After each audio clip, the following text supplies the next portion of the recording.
O Senhor esteja convosco. Proclamação do Evangelho de Jesus Cristo, segundo Mateus. Naquele tempo, disse Jesus aos seus discípulos: quando orardes, não useis muitas palavras como fazem os pagãos. Eles pensam que serão ouvidos por força das muitas palavras. Não sejais como eles, pois vosso Pai sabe do que precisais, muito antes que vós o peçais. Vós deveis rezar assim: Pai nosso que estais nos céus, santificado seja o teu nome. Venha o teu reino, seja feita a tua vontade, assim na terra como no céu. Perdoa o pão nosso de cada dia, dá-nos hoje. Perdoa as nossas ofensas, assim como nós perdoamos a quem nos tem ofendido. E não nos deixes cair em tentação, mas livra-nos do mal. De fato, se vós perdoardes aos homens as faltas que eles cometeram, vosso Pai que está nos céus também vos perdoará. Mas se vós não perdoardes aos homens, vosso Pai também não perdoará as faltas que vós cometestes. Palavra da salvação.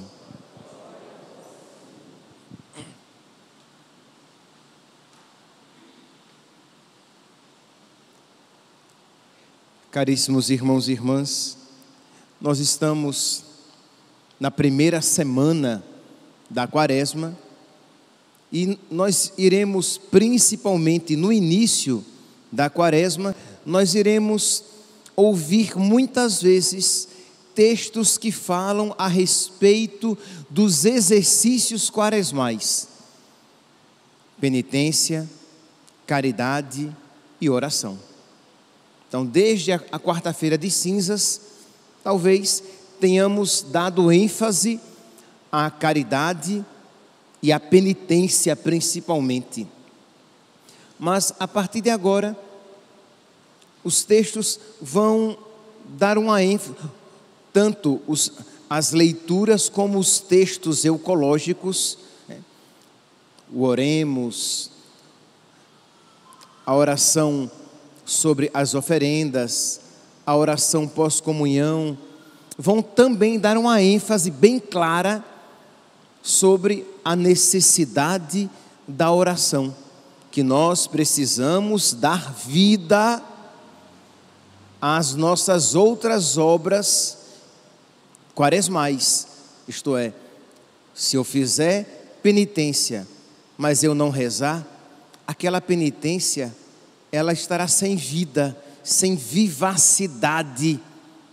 Se eu fizer obras de caridade sem oração, elas não serão obras de caridade.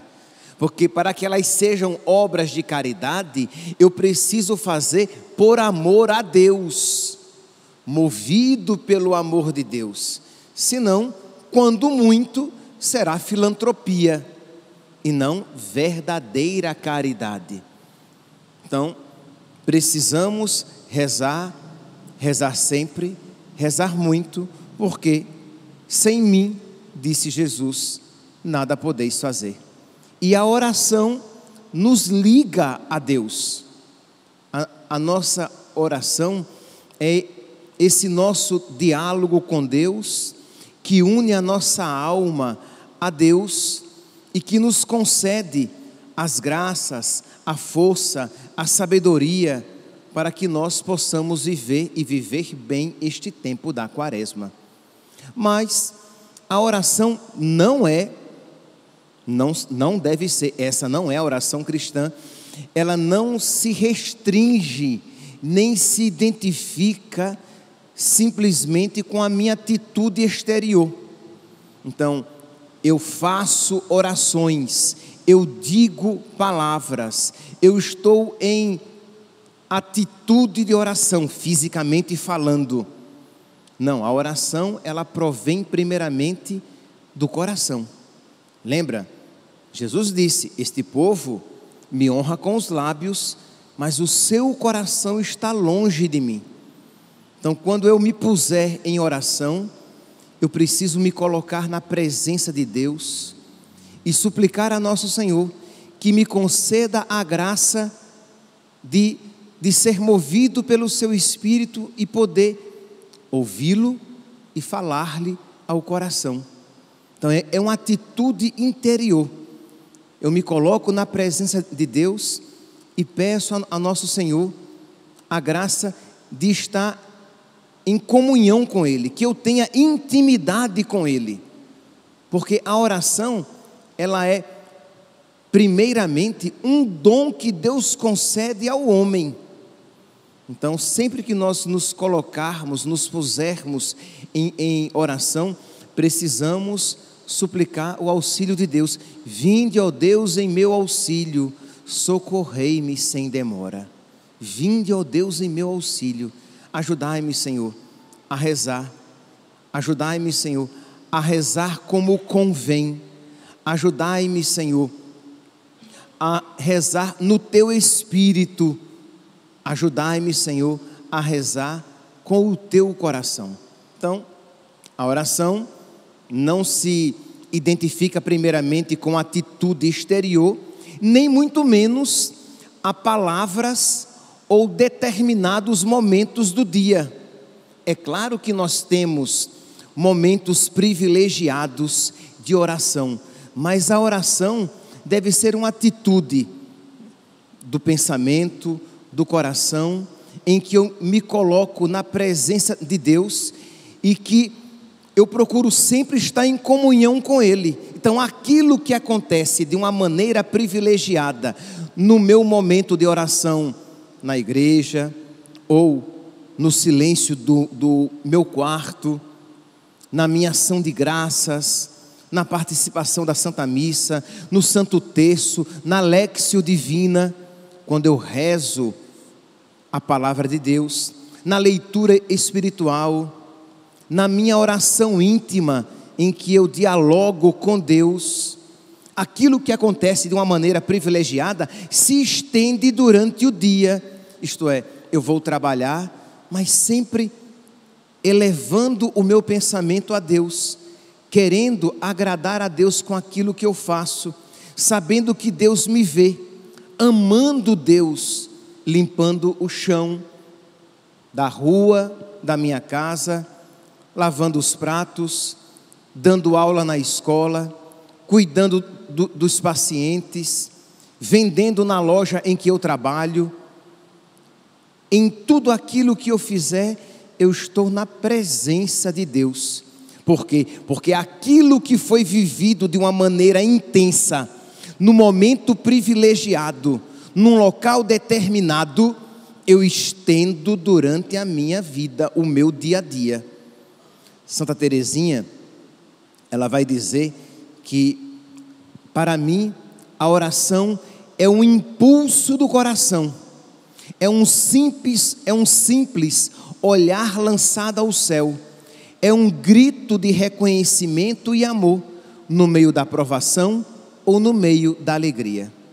Isto é, percebe que ela está na presença de Deus, de modo que aquilo que lhe causa dor e aquilo que lhe causa alegria, ela vive com reconhecimento, com amor, com gratidão. Ela vive na presença de Deus todos aqueles acontecimentos da sua vida. E é claro, meus santos, que nós precisamos pedir a Deus que nos conceda esta oração, este tipo de oração que enche o nosso coração de alegria, que enche o nosso coração de satisfação. O Pseudo Crisóstomo, um escritor eclesiástico do século IV, ele vai dizer que pela oração a alma se eleva até aos céus e se une ao Senhor num abraço inefável. A palavra inefável é muito expressiva, porque o que é inefável? Inefável é inexprimível, inexplicável, aquilo para o qual eu não tenho palavras para descrever. É um abraço divino, é um é um contato, é um acolhimento, é uma união divina entre a alma, a minha alma e Deus. Então, pela oração, eu vou aos céus e me uno a Deus.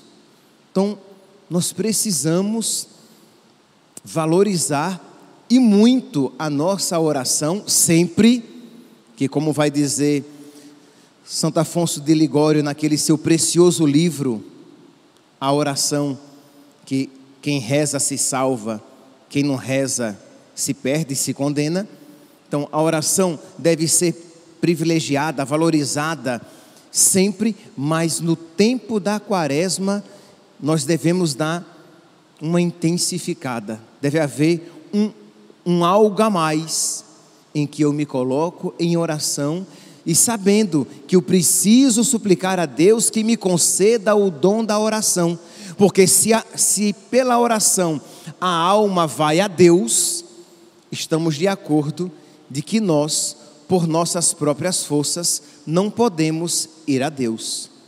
Se Deus não vier a nós, Ele já veio a nós, mas a nossa ida a Ele é sempre na graça, sustentada na graça, elevada pela graça, mantida pela graça.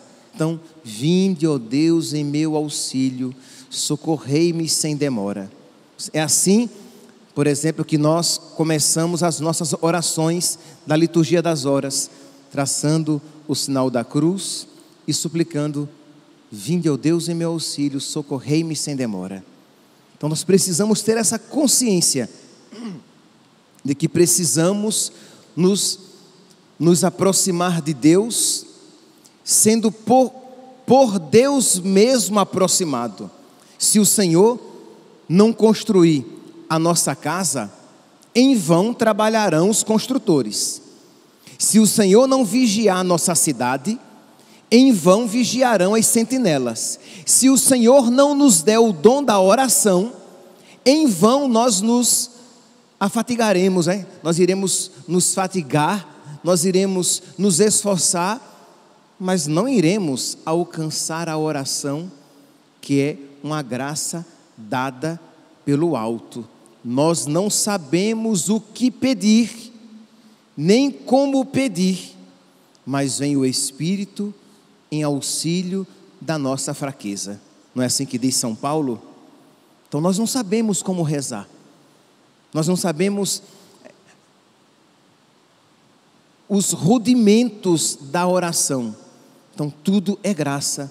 Então eu, com humildade, eu me coloco diante de Deus e digo: em nome do Pai, do Filho e do Espírito Santo, amém. Vinde, ó Deus, em meu auxílio, socorrei-me sem demora. Pois bem, no texto do Evangelho de hoje, nós vemos que nosso Senhor, Ele nos ensina a rezar, ensinando-nos o Pai Nosso, e nos ensina como não deve ser a nossa oração, que nós não devemos ser como os pagãos, que ficam repetindo palavras. Por quê? Qual era a mentalidade pagã? A mentalidade pagã é que eu convencia a Deus do que eu precisava. A mentalidade pagã é aquela mentalidade, é aquela nossa experiência infantil. Nós, quando somos crianças, nós ficamos repetindo, pedindo algo ao nosso pai, à nossa mãe, até que nós o vençamos no cansaço, ou levemos um tapa e paremos de pedir. Isto é, mãe me dá isso, mãe me dá isso, mãe me dá isso, mãe me dá isso, até que a mãe se cansa, tá bom, tome. Essa é a mentalidade pagã. Isto é, eu vou repetindo até eu convencer Deus. Aí eu faço um trabalho, eu faço um despacho, eu faço algo para convencer Deus de me dar aquilo que eu estou pedindo. Mas essa é a mentalidade pagã. A mentalidade cristã não é essa. Nós, diz Santo Tomás de Aquino, nós não rezamos para comunicar a Deus o que nós precisamos. Nós não rezamos para convencer Deus a nos dar aquilo que pensamos precisar, mas nós rezamos para que nós tomemos consciência de que sem Ele nada podemos fazer, de que nós precisamos de Deus. Nós rezamos não para comunicar Deus aquilo de que precisamos. A primeira é, rezamos porque somos criaturas, rezamos porque somos pequenos, rezamos porque não podemos nada, rezamos porque Ele é o nosso Deus Todo-Poderoso, o nosso Pai, o nosso Senhor, o nosso Salvador, e Ele é bom, e a Ele nós podemos pedir. Mas nós rezamos também para que Ele nos conceda a graça de querer o que Ele quer nos dar. Percebeu? É um giro. Enquanto o pagão reza para que Deus queira o que eu quero, o cristão reza para que eu queira o que Deus quer. Enquanto o pagão reza para mudar a cabeça de Deus, o cristão reza para mudar a sua cabeça, metanoia, mudar de mentalidade, para mudar a sua alma, para mudar o seu coração. Então você reza e diz: meu Deus, me ajude, Senhor, eu preciso amar o que Tu amas. Meu Deus, me ajuda, Senhor, eu preciso ter o meu coração semelhante ao Teu. Meu Deus, por misericórdia, me ajude, eu sou muito ruim, mas me ajude a ter os mesmos sentimentos do Teu Filho no meu coração. E é esta a finalidade que nos leva a ouvir a palavra de Deus. É esta a finalidade que nos deve levar à oração. É esta a finalidade que nos leva a entrar na fila da comunhão. Isto é, nós recebemos Jesus para que nós nos transformemos naquele que recebemos. Enquanto no alimento comum, você come um pedaço de uma fruta, uma maçã, a maçã se transforma em você. Ela se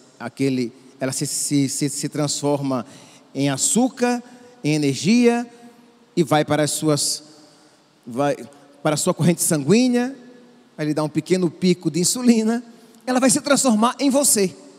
Mas quando você recebe Jesus, a graça de Deus faz com que você se transforme nele. E é esta a finalidade da oração, a nossa cristificação, a nossa união tão profunda com Deus, de modo que nós queiramos o que Deus quer, nós amemos o que Deus ama, porque nós temos em nós o pensamento de Cristo. Não é assim que diz a Sagrada Escritura? Nós temos o pensamento de Cristo. E é exatamente isso o que Jesus diz quando nos ensina que tudo aquilo que nós pedirmos em seu nome, Ele nos concederá.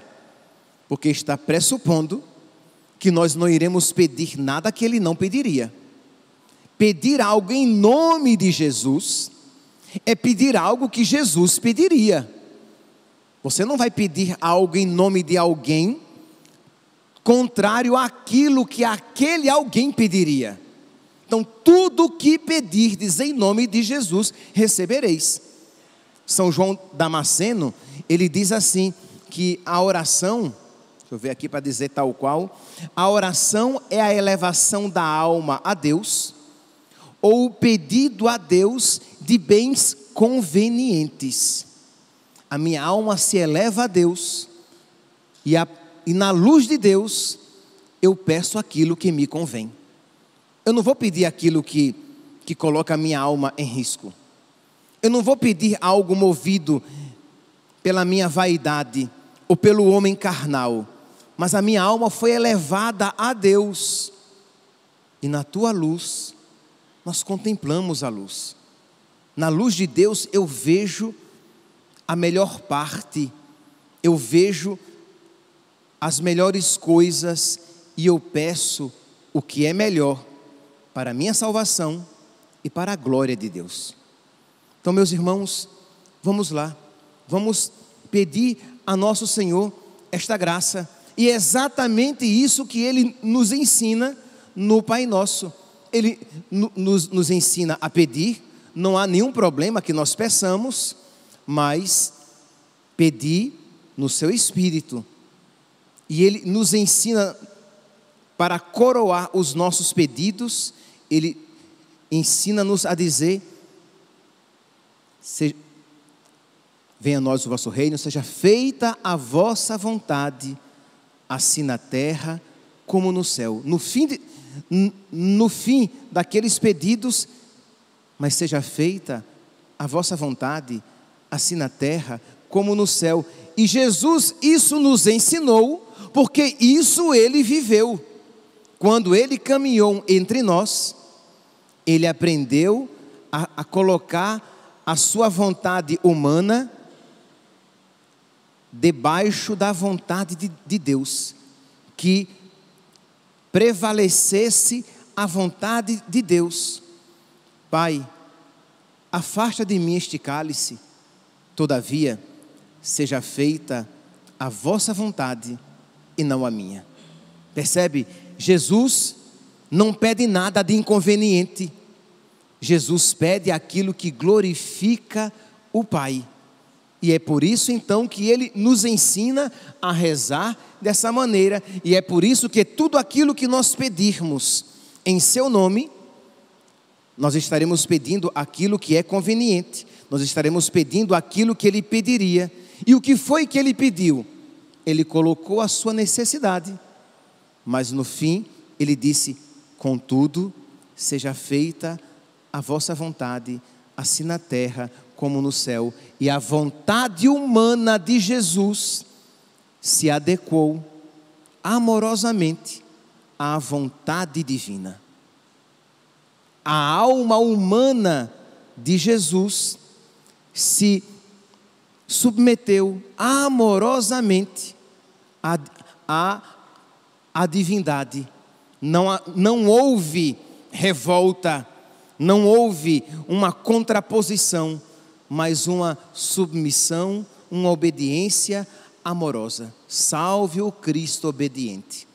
Meus irmãos, que nós então nesta quaresma, exercitando-nos na oração, nós peçamos a Deus a graça de rezar como convém, de pedir o que convém, de nós, por meio do nosso exercício da oração, que nós sejamos elevados a Deus, de modo que nós aprendamos cada vez mais a amar o que Deus ama. Por quê? Porque nos tornamos muito semelhantes a Jesus. Santa Teresinha, e com isso termino, ela pedia a Deus a graça de estar tão unida a Deus, de modo que a vontade de Deus fosse a dela, e a dela a vontade de Deus. Isto é, ela estava unida a nosso Senhor, de modo que ela não queria nada de inconveniente. Ela queria que fosse feita a vontade de Deus na terra, como ela, a vontade de Deus, é feita no céu. Peçamos por intercessão então de Santa Teresinha, esta graça que os santos todos viveram, que São José e a Virgem Maria viveu com perfeição, para que nós sempre amorosamente nos submetamos à vontade de Deus, pois na vontade de Deus consiste a nossa alegria, a nossa salvação e a glória do Pai. Louvado seja nosso Senhor Jesus Cristo, para sempre seja louvado.